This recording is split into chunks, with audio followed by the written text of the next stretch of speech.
하나님의 말씀은 요한복음 6장에서 보겠습니다.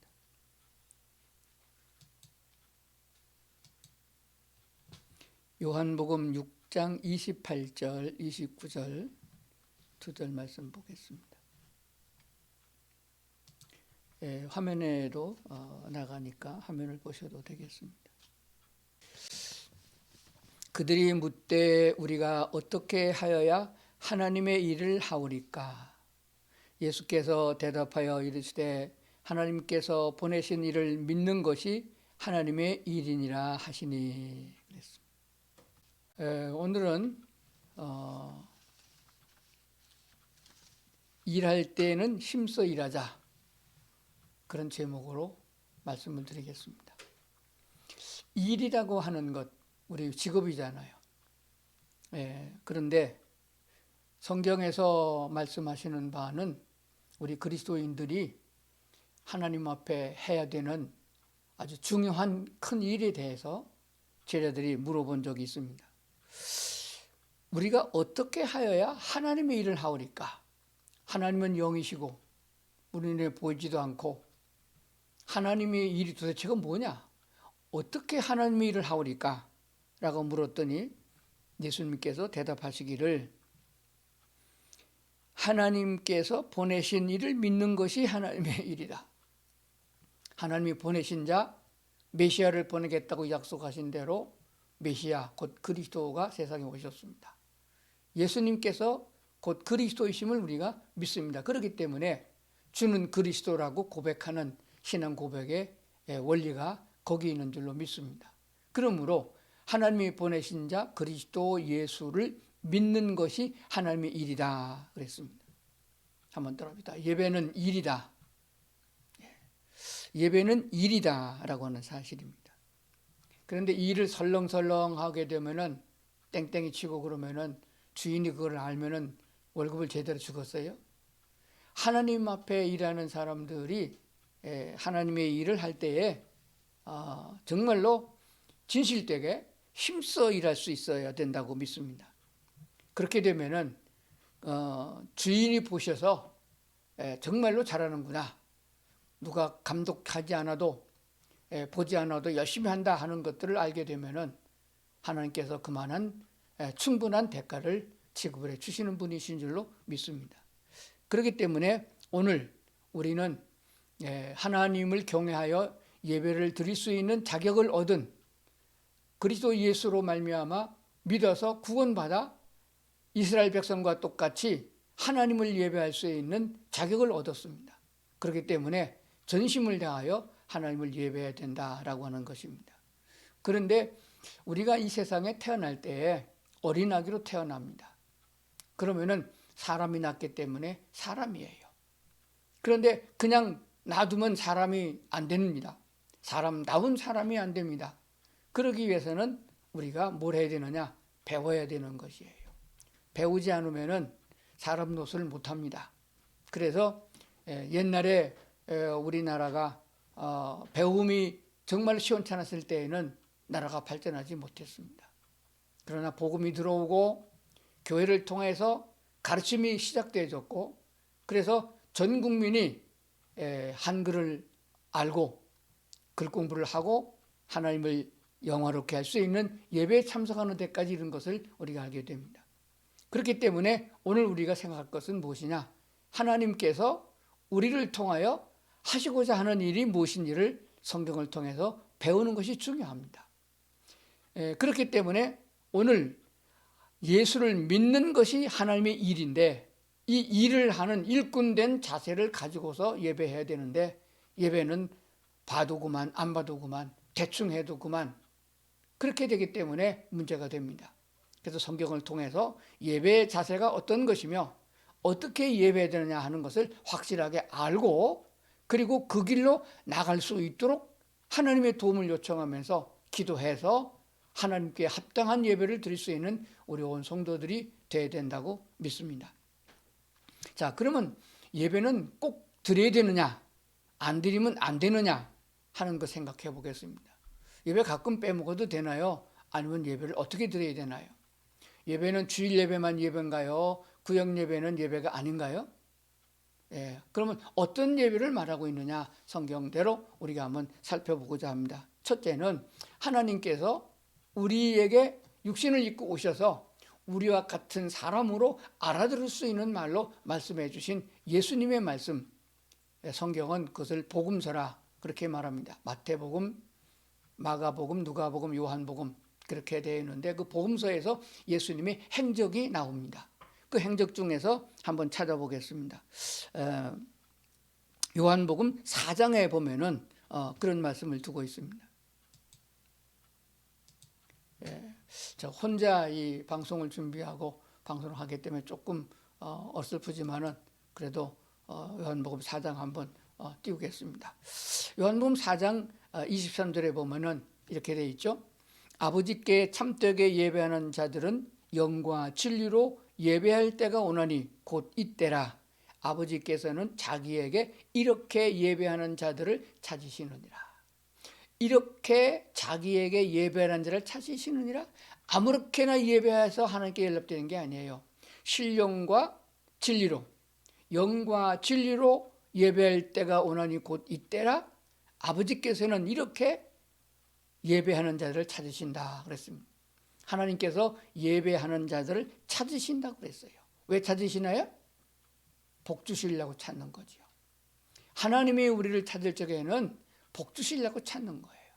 에덴 동산에서 아담과 하와가 하나님의 말씀을 불순종하여 선악과를 먹지 말라는데 따먹고 숲을 속에 숨었었잖아요. 하나님이 찾았습니다.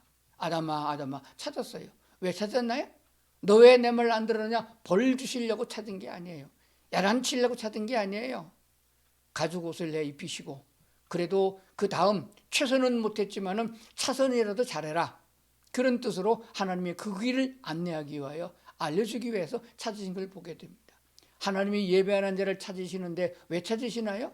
복 주시려고 회복되게 하셔서 저주받은 인간이 하나님께로 말미암아 만복을 다 받도록 되어 있는데 그거 잃어버린 것을 되찾기 위하여 회복되게 하시려고 우리를 찾으시는 줄로 믿습니다. 그렇기 때문에 요한복음 4장 24절에 가보면은 하나님은 영이시니 예배하는 자가 신령과 진리로 예배할지니라 이렇게 말씀한 걸 보게 됩니다. 그러면 하나님께 예배하는 자를 찾으시는데 예배하는 자는 어떤 자세로 해야 되느냐? 먼저 성령의 인도를 받아야 됩니다. 영으로 말씀하였습니다. 성령의 인도를 받지 아니하고 내 생각으로 예배에 참석하게 되면은 그건 하나님이 연락된 예배가 될 수가 없습니다. 그래서 우리는 예배를 시간을 정했으면은 예배를 할 때에 어떤 마음의 자세를 가져야 되느냐? 먼저 하나님께 기도해야 됩니다. 성령 하나님 나를 인도해 주시옵소서. 세상으로 말미암아 더럽혀지고 지저분한 모든 죄를 회개합니다. 하나님께서 주의 성령으로 오늘 예배를 아버지께 드릴 수 있도록 인도해 주시옵소서라고 겸손하게 기도할 적에 성령 하나님이 함께 하시는 줄 믿습니다. 그리고 진리로 예배하라고 그랬는데 진리는 참을 말합니다. 참된 것. 근데 뭐가 참되느냐? 이 세상에는 참된 게 없어요. 너무 가짜가 많습니다. 언론 매체가 많다 보니까 가짜 뉴스 너무 많아요. 미국에도 가짜 뉴스가 많고 한국에도 많고 그래서 진리가 참된 것이 어디 있는지 알 수가 없습니다. 친환경이라고 해서 마트에서 음식물을 샀더니 나중에 알고 보니까 그것도 농약이 들어있는 거예요. 믿을 수가 없습니다. 온통 가짜뿐입니다. 그러면은 사람의 말도 그래요. 이 목사님 말은 맞는 것 같고 저 목사님 말도 맞는 것 같고 분간하기 어렵습니다. 그래서 진리가 뭐냐? 참된 것이 무엇이냐? 성경에 있는 말씀을 찾아보니까 이렇게 돼 있더라고요.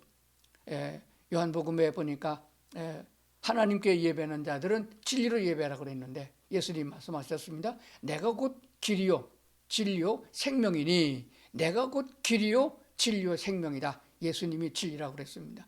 예수님의 말씀이 성경에 기록되어 있어요. 또 요한복음 17장 17절에 보니까 아버지의 말씀은 진리다라고 했습니다. 그러므로 성경책에 기록되어져 있는 말씀들이 그게 곧 진리입니다. 그러므로 이 성경에 있는 말씀은 이해하는 사람에 따라서 다릅니다.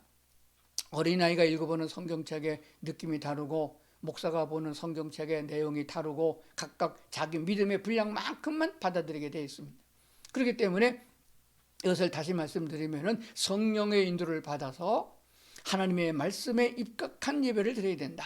그래서 성경 말씀을 기억하면서 성경에 하라는 대로 하는 예배가 되어야 됩니다. 쉽게 설명드리면 구약에서는 레위기가 하나님께 제사를 드리는 법도를 설명해 주고 있어요.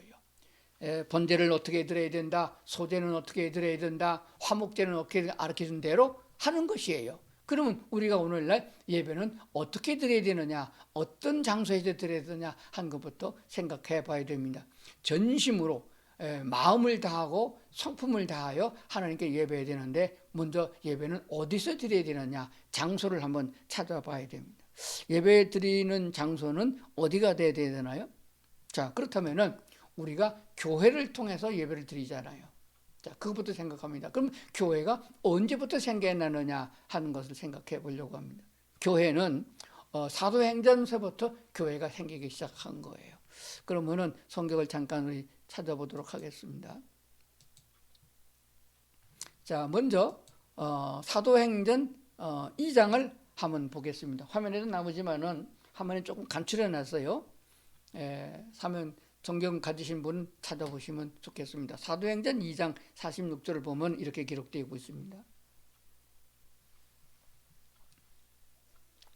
날마다 마음을 같이하여 성전에 모이기를 힘쓰고 그랬습니다. 성전에 모였다 이렇게 말씀하셨습니다. 날마다 마음을 같이하여 성전에 모이기를 힘쓰고 그랬습니다.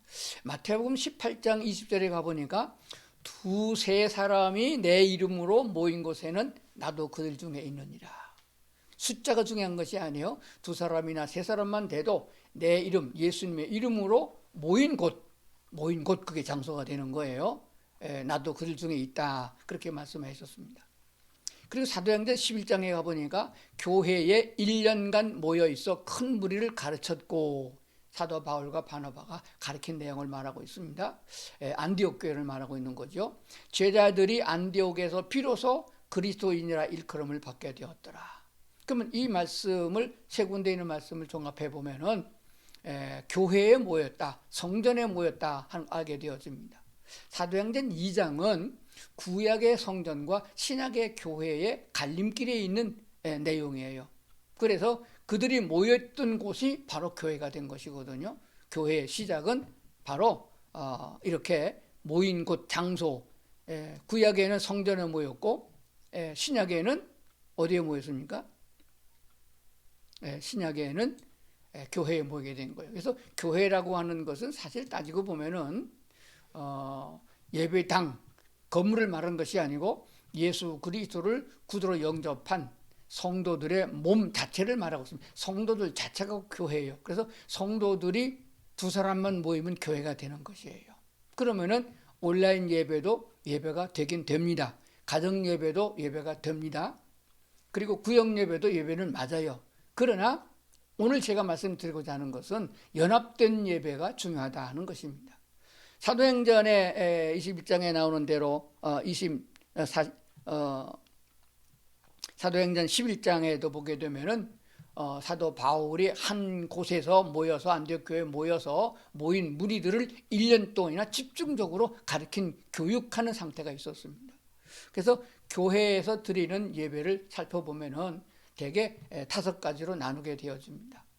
교회에 오게 되면 제일 먼저 마음을 같이하여 모였다고 그랬잖아요. 세상의 얘기를 하는 것이 아니에요. 다 각각 다른 환경과 다른 여건에 있지만은 마음을 모았습니다. 어디로 모았느냐? 성경에서 말씀하시는 대로 예배에 모으는 거예요. 예배는 뭐가 예배느냐 하는 것입니다. 교회 제일 처음에 오게 되면 우리가 찬송부터 합니다. 찬송합니다. 찬송은 하나님께 드리는 우리들의 태도예요. 하나님이 이렇게 우리를 축복해 주시고 인도해 주셔서 감사합니다 하는 마음을 한 마음으로 모으려니까 여러 사람이 합창을 하게 되잖아요.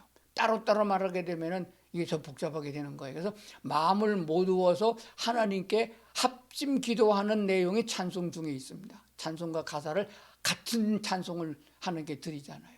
그래서 찬송이 있습니다. 그리고 교회 오게 되면 기도를 제일 먼저 해. 각자 기도를 합니다. 하나님께 제가 왔습니다. 허물이 많지만은 십자가의 보혈로 속량해 주신 일로 믿고 주께 나오는 자마다 다 주님이 받아주신다고 하셨으므로 왔습니다. 세상의 죄악은 다 벗어버리고 새로운 마음으로 여호와 하나님을 뵙기로 합니다. 이렇게 기도하게 되는 거예요. 오늘 목사님을 통해서 전해주시는 하나님의 말씀을 들을 적에 하나님의 말씀으로 듣게 해주시옵소서, 이렇게 기도할 적에 그 말씀이 내게 하나님의 말씀으로 들려지는 역사가 있습니다. 왜 그런가요? 성령 하나님이 그렇게 도와주시는 거예요. 내 귓구멍으로만 들으면 절대로 이해가 안 됩니다. 알아들을 수도 없어요. 뭔 말인가도 합니다. 말도 안 되는 소리 하고 있다, 그렇게 할 거예요. 근데 성령께 기도한 사람은 성령께서 그 말씀을 제대로 깨달아 알아들을 수 있도록 해준다는 사실을 기억해야 됩니다.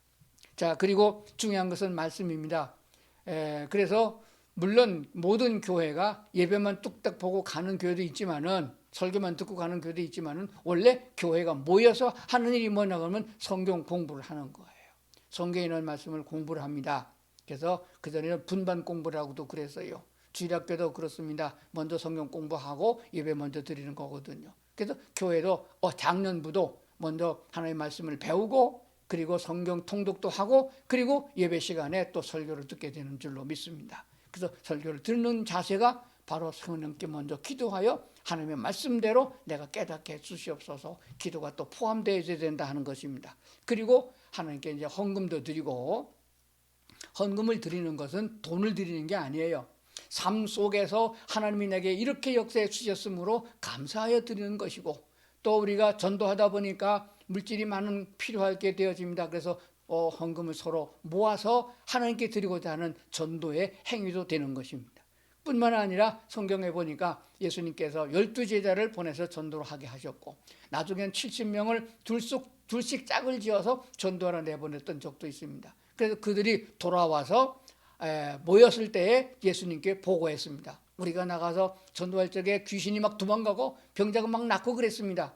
그랬더니 예수님이 이렇게 말씀하셨어요. 귀신이 쫓겨난 것에서 기뻐하지 말아라. 그 너희가 전도해서 예수 믿은 그들의 이름이 하나님의 나라에 기록된 것으로 기뻐하라, 이렇게 말씀하신 것도 보게 돼요. 그렇다면 예배 시간에는 설교만 듣고 가는 게 예배가 아닙니다. 전도한 사람이 전도 결과를 하나님께 보고하는 시간도 되는 거예요. 그러므로 예배 5대 요소 중에는 바로 전도가 포함되어 있습니다. 나가서 전도한 사람이 들어와서 보고하는 거예요. 하나님, 나가보니까 물질이 필요합니다. 하나님 물질도 주셔야 됩니다. 기도가 이렇게 되는 거거든요. 나가서 전도해보니까 전도에 필요한 것들이 정말 지식이 필요합니다. 지혜를 주시옵소서라고 기도하게 되는 거예요. 그리고 예배를 통해서 신앙의 간증을 하게 되는 거예요. 전도의 간증도 있고요, 생활 속의 간증도 서로 나누는 겁니다. 이 나눔이 교제가 되는 거예요. 초대교회는 떡을 떼며 교제했다고 그랬는데 그들은 밥을 먹은 걸 말하잖아요. 그래서 초대교회의 만찬은, 성찬식은 저녁 먹는 밥을 다 싸갖고 와서 같이 나눠 먹은 거예요. 그러므로 교회에서 예배 마치고 밥을 나눠 먹으면서 서로 교제를 나누는 것은 정말 중요한 일이다. 이렇게 하려고 그러면은 몇 사람이 모여서는 잘 어려운 거예요. 집에서 혼자 예배 드려갖고는 안 되는 것입니다. 모여서 예배 드리는 것이 얼마나 중요한 것인가 다 생각해 봐야 됩니다. 2사람이 모이면 더 좋고, 3사람이 모이면 더 좋고, 10명이 모이면 더 좋고, 100명이나 1000명이 모이면 더 좋잖아요. 그러면은 합창이 될 수 있잖아요. 온라인 예배는 합창을 할 수가 없어요. 이 화음이 맞지 않습니다. 오늘도 처음에 이제 찬양을 한 것을 가지고 같이 하려고 그러니까 이게 방송 시스템을 제가 잘 못해가지고 이게 잘 안 되더라고요. 합교에 모여서 합창할 적에 모르는 사람도 합창을 따라서 할 수 있는 것이고, 분위기에 휩쓸려 가지고 기도도 배우는 것이고, 아멘 할 적에 다른 사람이 아멘하면 나도 아멘을 배우게 되는 겁니다. 아이들이 언제 엄마 아빠가 다 가르쳐서 합니까? 언니 누나들이 하는 걸 보고 따라가는 것이죠. 이것은 교회를 통하지 않으면, 연합된 공동체 예배를 통하지 않으면 알 수가 없는 것입니다. 그렇기 때문에 우리가 하나님께 예배할 적에는 함께 모여서 예배되는 대면 예배, 이게 언제 예배가 성경에 대면 예배가 있고 비대면 예배가 있어요? 그런 말이 없어요. 이게 사람이 만들어낸 얘기입니다. 예배, 그러면 하나님 앞에서 드리는 예배며 초대교회와 같이 성전에 모여서 예배해야 된다는 사실을 꼭 기억을 해야 됩니다. 그래서 모여서 설교만 듣고 가는 것이 아니고 성경 공부하는 거 참 중요합니다. 성경 통독도 해야 되고. 왜 그런가 하면은 아까 본 대로 사도행전 11장에 보니까 사도 바울과 바나바를 통해서 하나님의 말씀을 배웠잖아요. 하나님의 말씀을 한 번만 배우기 위한 꾸준하게 1년 정도 배웠더니까 다른 사람들이 말을 그리스도인이라고 칭호를 준 거예요. 그리스도 예수의 사람들이다. 이렇게 믿음이 성숙했다는 얘기예요. 그래서 교회에서 교육이 빠지면은 아무것도 안 됩니다. 요즘같이 비대면 예배 가지고 교회 학교 교육이 안 돼요. 청소년 교육이 더군다나 안 되고 있습니다. 이게 큰 문제가 돼요. 그러니까 할 수 있는 대로 모여야 된다는 사실을 우리가 기억을 해야 됩니다. 오늘 이런 코로나 시대가 돼가지고 감염병 그 예방법에 의해서 교회가 모이지 말라라는 국가의 명령을 통해서 이렇게 모이지 못하고 있는데 이거 계속 틀림없이 개량을 해야 됩니다. 개량하려고 그러면은 소리를 내야 되고 소리를 내서 이 법을 고치든가 어떤 문제를 해결해야 됩니다. 여기에 우리 또한 믿음도 필요한 것입니다. 교회 안에서 예배 드릴 적에 코로나가 걸린다, 전염된다, 이건 말이 안 되는 소리예요. 성령의 역사를 통하여 강하게 역사하는 믿음의 사람들이 모인 곳에 어찌 질병이 역사하겠냐 하는 것입니다. 홍해를 건넌다고 해서 물이 온물하지 않았으며 불 가운데 들어간다 할지라도 불이 사람을 태우지 못했던 역사를 성경에서 보게 되는데 믿음의 부족한 서치가 됩니다.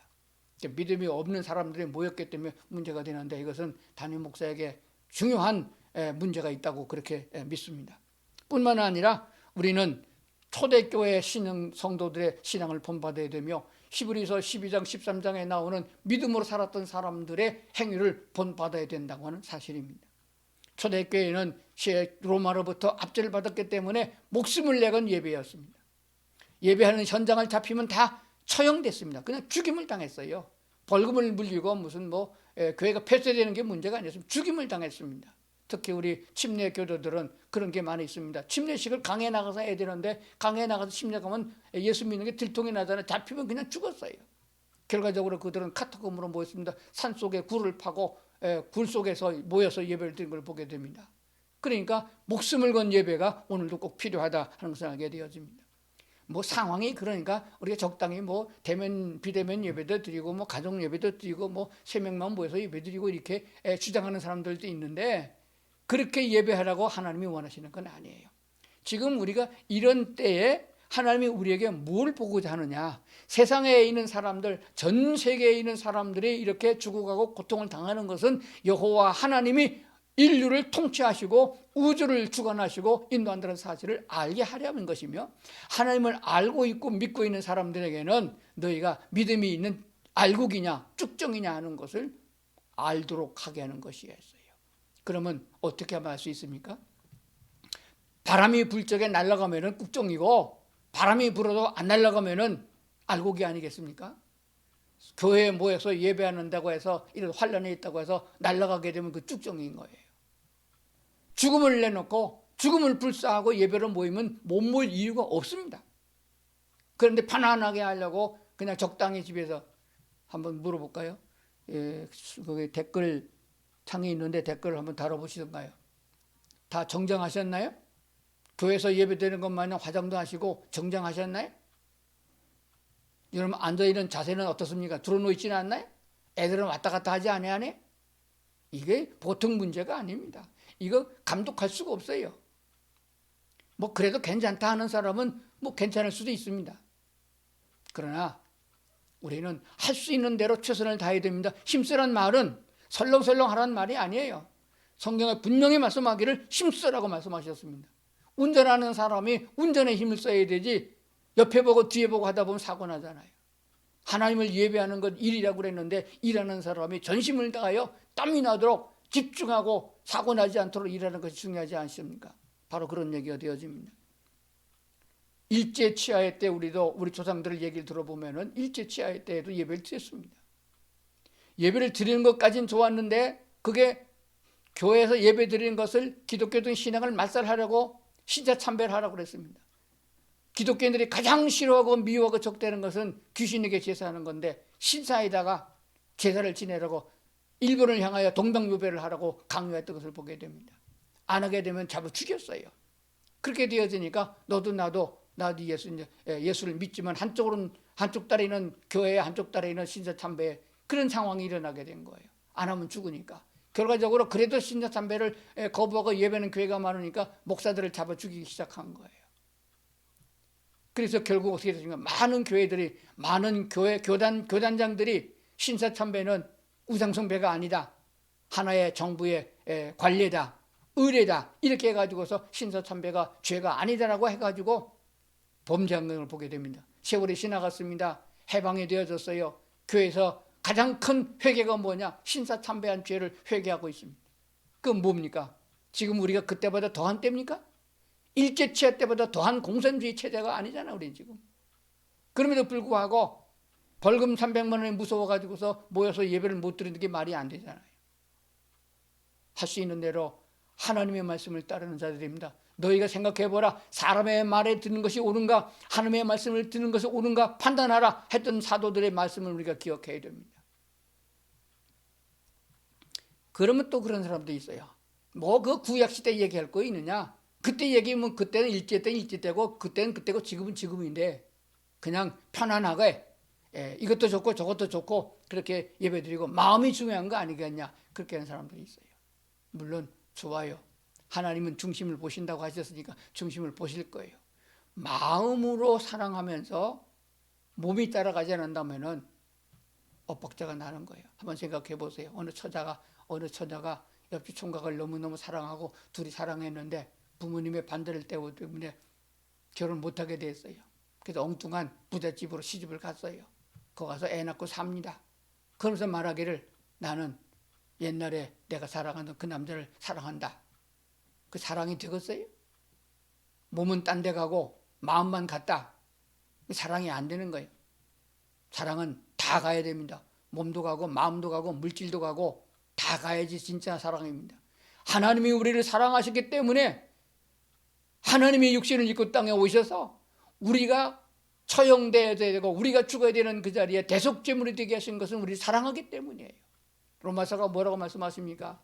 그리스도 예수를 십자가에 내어 줌으로 인하여 하나님이 우리에 대한 자기의 사랑을 확증했다, 확인했다 말씀하셨습니다. 내가 정말로 우리 인간을 사랑하고 있구나 하는 것을 그 십자가를 통하여 확인했다고 말씀하는 것을 보게 되는 것입니다. 하나님의 사랑을 우리가 받았으면은 우리도 그렇게 하나님께 대해 표현할 수 있는 사랑의 예배가 되어야 된다고 그렇게 믿습니다. 뿐만 아닙니다. 히브리서 10장에 있는 말씀을 한번 봅시다. 이것은 제가 안 맞는 것 같은데 한번 찾아보겠습니다. 히브리서 10장 25절입니다.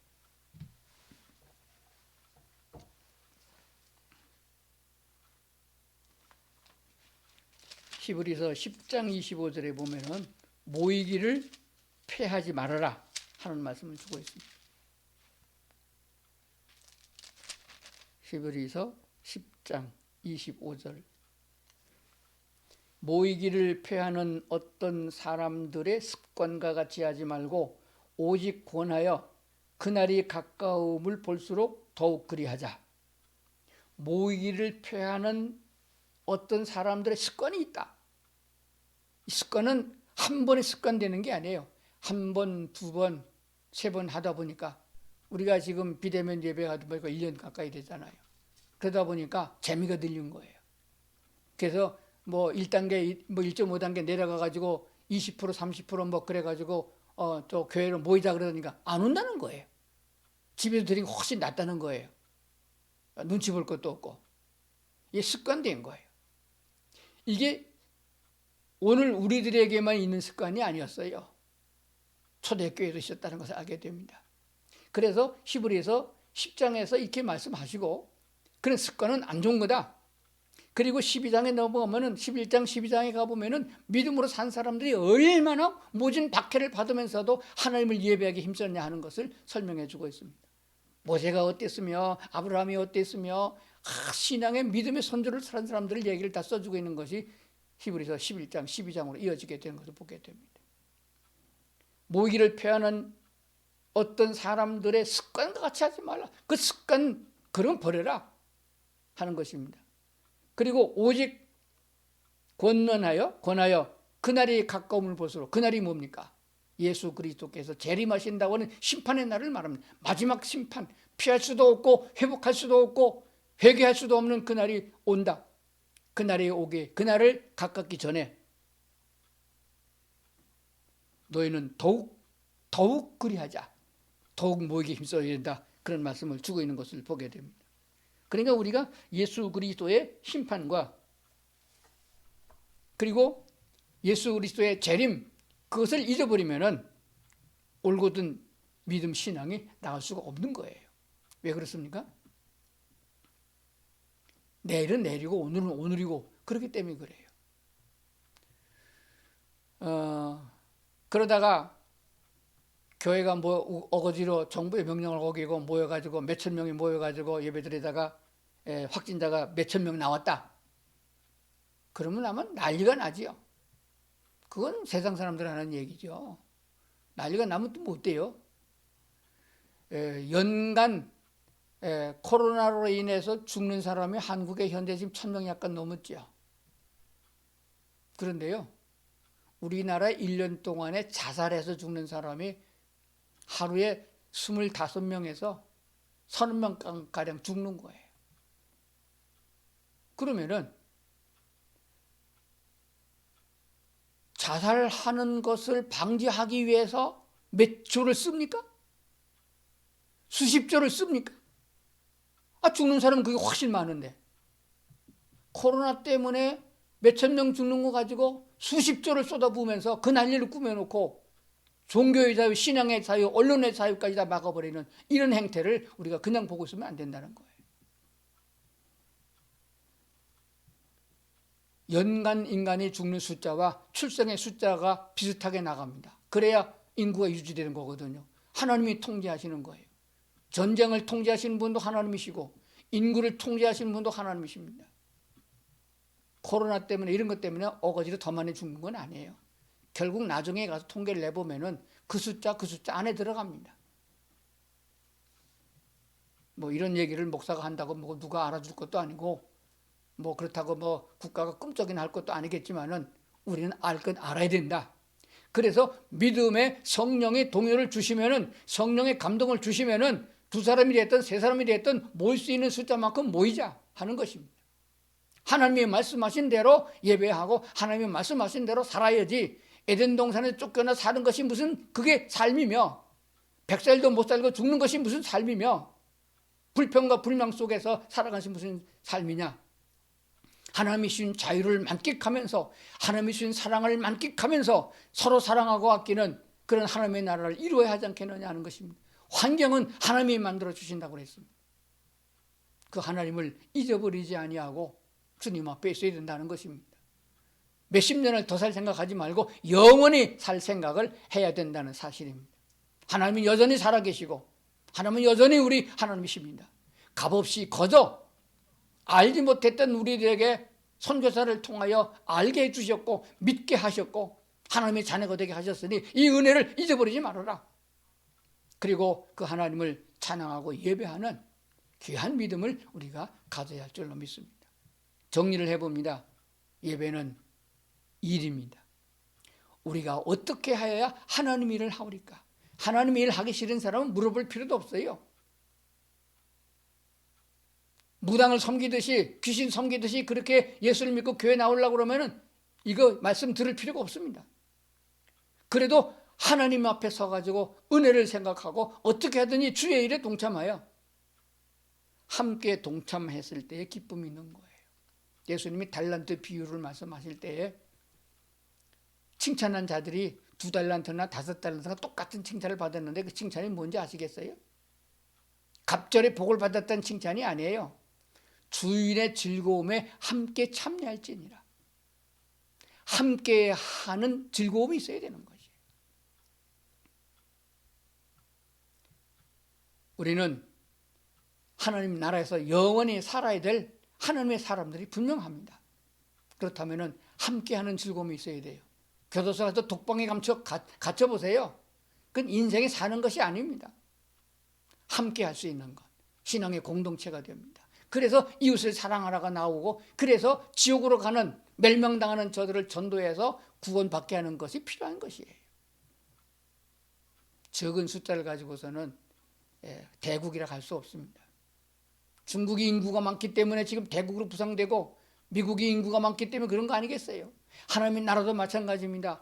천국의 시민들이 많아야 대국이 큰 나라가 되는 것이 분명합니다. 그것들이 다 각각적으로 자기의 소리를 내고 죄악에 빠져가지고 엉망진창이 되면 천국이 아닙니다. 천국은 하나같이 다 한 마음으로 서로 사랑하는 관계가 돼야 된다는 사실이에요. 하나님 앞에 있는 은혜를 생각하는 사람들이 우리가 어떻게 하여야 하나님 일을 하오리까? 그때 예수님께서 말씀하기를 하나님이 보내신 자, 곧 그리스도 예수를 믿는 것이 하나님의 일이다. 예수 잘 믿읍시다. 그 말은 일 잘합시다 하는 것입니다. 일 잘하는 일꾼을 상일꾼이라고 그래요. 제가 어렸을 때 가난한 농촌에서 살았는데 쌀이 없어도 밥이 없어도 애들은 못 먹여도 일꾼에게는 밥을 그냥 고봉으로 퍼 줬어요. 왜? 일꾼이니까. 일을 해야 되니까. 일 잘하는 사람은 회사에서 월급을 잘 줍니다. 일 잘하는 사람은 연봉이 수십억씩 됩니다. 하나님의 일을 하는 사람도 설렁설렁 그렇게 대충대충 구경하듯이 예배 보는 사람이 돼서는 안 됩니다. 찬송을 해도 온 마음을 다하여 열심으로, 성경을 읽어도 말씀을 들어도, 헌금을 해도, 교제하더라도 거짓으로 하지 말고 진심으로. 그래서 예배의 요소를 생각하면서 여러 사람이 모여서 같이 뜨거운 열정으로, 숯불도 한 개, 두 개가 모여서는 화력을 낼 수가 없습니다. 숯이 여러 개가 모여 불꽃을 일으키는 것이에요. 촛불도 많이 모여야 역사되는 것을 우리가 알게 됩니다.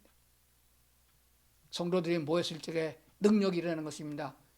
사도행전 2장에 오순절 처음으로 교회가 태동할 때에 성령의 역사는 120명이 넘는 사람들이 모여서 전무하게 기도 열심히 하던 가운데에 성령의 역사를 보게 됩니다.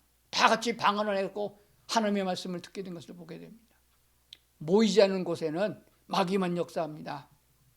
그러므로 성경에 말씀하신 대로 모여야 된다. 하나님은 예배하는 자를 찾으신다고 그랬으니까 오늘도 예배하는 사람들을 만나주시고 우리의 소원의 기도를 들어주시고 아픈 사람을 치료하시고 힘없는 사람을 일으켜주시는 분을 만나게 되는 역사를 보게 됩니다. 예수께서는 예루살렘 성전에 계셔서 언덕에 서가지고 온 백성들은 다 나을지어다, 배부를지어다 그렇게 하지 않았어요. 하나하나 개인 만나고 치료하시고 축복하시고 말씀을 준 것을 보게 됩니다. 왜 그렇습니까? 개인적으로 하나님을 만나는 역사가 있어야 된다는 것이에요. 그러므로 우리는 교회를 통하여 예배를 하는 자를 찾으신다고, 우리가 예배를 통해 하나님을 만나는 성경적인 말씀을 마음에 두면서 함께 모여서 하나님을 먼저 생각하고 하나님의 은혜를 생각하고 십자가를 지더라도 주님을 따라가는, 예수님은 우리를 살리시려고 십자가를 졌는데 우리는 살려고 십자가를 벗어나서는 안 됩니다. 주어진 십자가를 벗어버리고 도망가는 사람도 있어요. 오늘 말씀을 다 생각하면서 우리가 하나님 앞에 내 몸을 드리고 마음을 드리고 헌신할 수 있는 기회가 언제 또 있겠느냐, 내 믿음을 하는 게 보일 수 있는 기회가 언제 또 있겠느냐 생각해 봐야 될 줄로 믿습니다. 에이, 이주임 목사 지는 늙었으니까 죽을 때가 됐으니까 저 소리 한다고 그러죠. 죽는 것은요 나이의 차이가 없어요. 한국의 자살률이 세계 1위인데 20대 30대 이미만 젊은이들이 죽는 율이 3분의 2가 넘습니다. 물론 노인의 자살률도 늘어나지만요. 그러니까 젊었다고 죽음을 등한시하면 안 되는 거예요. 하나님 오라 그러면 언제든지 가야 됩니다. 밥 숟갈 들고 밥 먹다가도 오라 그러면 가야 되는 거예요. 나이에 관계없습니다. 우리는 주 예수를 믿고 주님의 재림을 믿고 주님의 심판을 믿는 사람들입니다. 그렇다고 하면은 모이기를 피하는 어떤 자의 습관을 쫓아가지 말고 그따구 소리 듣지 말고 성경에 말씀하시는 대로 하나님이 시퍼렇게 눈 뜨고 우리를 보고 있다고 생각하고 예배에 참여하고 함께 예배하여 은혜를 받으며 성령의 능력을 힘입어서 질병도 물리치고 악한 세력도 물리치고 마귀 권세도 물리치고 하나님께만 영광 돌리는 그런 성도들이 되어야 할 줄로 믿습니다. 기도하시겠습니다. 하나님 아버지, 우리에게 말씀을 주시고 새롭게 하여 살 수 있도록 도우시는 하나님을 찬양합니다. 아버지 하나님, 부족한 저들을 용서해 주시옵소서. 믿음 위에 믿음을 더해 주시고 말씀이 살아 요동치는 역사가 있도록 인도해 주시옵소서. 내 생각을 버리고 세상의 잡다한 소리에 기울이지 말고 오직 말씀을 따라서 신령과 진리로 예배하고 하나님 안에 살아가는 저희들이 다 되도록 도와주시옵소서. 예수님 이름으로 기도드리옵나이다. 아멘.